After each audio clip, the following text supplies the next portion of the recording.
Hello வணக்கம்ங்க. நம்ம இப்போ வான்கோழி பிரியாணி செய்ய போறோம். அதுக்கு வந்து 2 கிலோ அரிசி, பாசுமதி அரிசி, பெரிய வெங்காயம் வந்து 3/4 கிலோ, தக்காளி 3/4 கிலோ, பெருஞ்சீரகம், பட்டை, ஜாதிபத்திரி, கல்பாசி, ஸ்டாரு எல்லாமே அந்த வெங்காயத்தோட சேர்த்து போட்டாச்சு. 1/4 லிட்டர் எண்ணெய் ஊத்தியிருக்கோம். வெங்காயம் நல்லா ப்ரௌனிஷா ஆகுற வரைக்கும் நல்லா கிளறி விடணும். அதுக்கப்புறமா தான் மத்ததெல்லாம் போடணும். ப்ரௌனிஷா ஆனதும் கொஞ்சம் 20 டூ 25 கிராம் காஷ்மீரி வத்தல் பொடி. ஏன் எப்பவுமே போடுறோன்னா, கொஞ்சம் நல்ல கலரு அதுவே நல்ல கலர் குடுத்துரும்.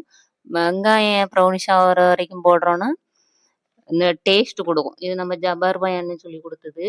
நெக்ஸ்ட்டு 3/4 கிலோ தக்காளி. அதில கொஞ்சம் உப்பு போட்டுக்கணும். உப்பு போட்டா தான் நல்லா மசிஞ்சு வேகும். என் பையன் தான் செஞ்சுக்கிட்டு இருக்கான் பிரியாணி. நான் எல்லாம் எடுத்து குடுக்க பக்கத்துலேருந்து கிளறி குடுப்பேன். அடுத்து கொத்தமல்லி, புதினா இலை.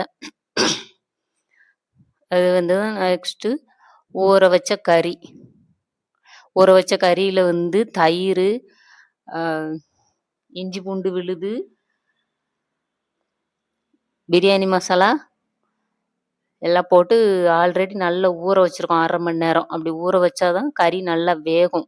இப்பவும் கறி போட்டு ஒரு 10 நிமிஷம் அப்படியே விட்டாச்சு. நல்லா அந்த ஹீட்ல வேகறக்கு அந்த எண்ணெயிலே வேகறதுக்கு விட்டாச்சு. அதுக்கப்புறம் ஒரு 600 எம்எல் தண்ணி. அந்த 2 கிளாஸ் வந்து 1 கிளாஸ் வந்து 300 எம்எல், 2 கிளாஸ் ஊத்தியிருக்கோம் 600 எம்எல். அந்த தண்ணி ஊத்தி கறி நல்லா கொஞ்சம் நேரம் வேக விடணும். பொறுமையா வேக விடணும். அப்பதான் நல்லா வேகும். அதுக்கப்புறம் பிரியாணிக்கு தேவையான தண்ணி ஊத்துறோம். Already 2 class ஊத்திருக்கோம். இப்போ ஒரு 10 கிளாஸு. 10 கிளாஸ்ன்னா எவ்வளவு 3 லிட்டரும் 600 எம்எலும். 300 எம்எல் அளவு கிளாஸ் வந்து 12 கிளாஸு தண்ணி ஊத்துறோம். 2 கிலோ அரிசிக்கு. அப்புறம் தேவையான அளவு உப்பு போட்டு கிளறி விட்டு மூடி வச்சிரணும். நல்லா கொதிக்கிற வரைக்கும். கொதிச்சதும் அடுத்தால அரிசி போடணும். அரிசி ஆல்ரெடி நல்லா ஊற வச்சு எடுத்து வச்சிருக்கோம். அந்த அரிசிய போட்டு கிளறி விட்டுறணும். இந்த அரிசி வந்து சொல்லணும், லூஸ்ல வாங்குன ரூ. 85 தான். கிளாசிக்ன்னு சொல்லி பிராண்டு சொன்னாங்க. எப்பவுமே பசுமதி அரிசின்னு தனியா வாங்குவேன்.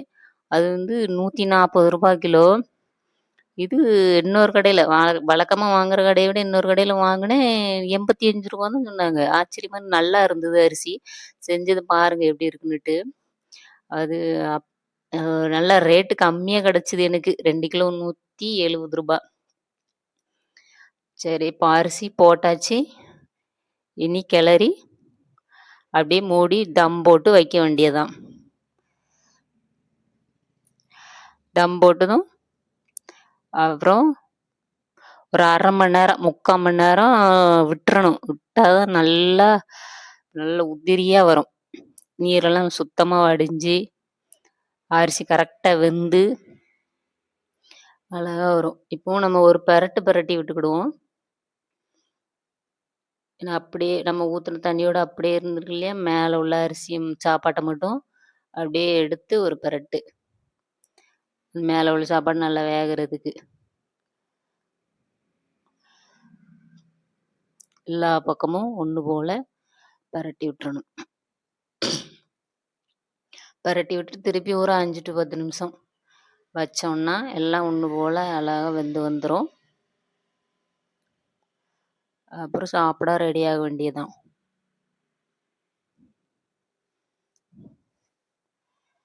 இப்போ சுவையான வான்கோழி பிரியாணி ரெடி. நீங்களும் செஞ்சு பாருங்க.